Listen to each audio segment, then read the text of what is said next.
Bank Indonesia Sumatera Selatan menggelar acara penyambutan tim kas keliling Pulau 3T, terdepan, terluar, terpencil di Pelabuhan Bom Baru. Program kas keliling ini melakukan perjalanan di 3 provinsi, Riau, Bangka Belitung, Sumatera Selatan, dan 7 lokasi yang dimulai dari Dumai, Pulau Rangsang, Pulau Bengkalis, Pulau Rupat, dan dilakukan menuju Pulau Kijang, Toboali, Pulau Lepar, dan terakhir di Sungsang.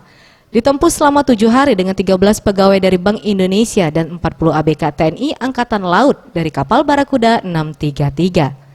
Kepala Perwakilan Bank Indonesia Provinsi Sumatera Selatan Yunita Resmisari mengatakan program kas keliling dilakukan untuk menegakkan kedaulatan rupiah sebagai lambang negara yang harus tersebar di seluruh masyarakat di berbagai wilayah.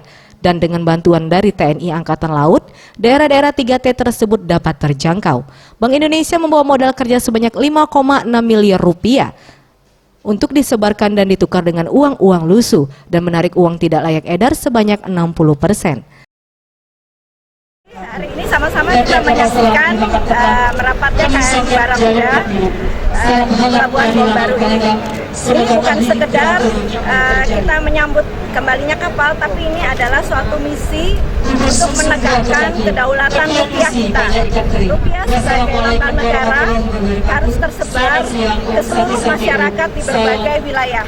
Dan dengan bantuan dari TNI AL, kita dapat menjangkau daerah-daerah 3T itu, terdepan, terluar, dan terpencil.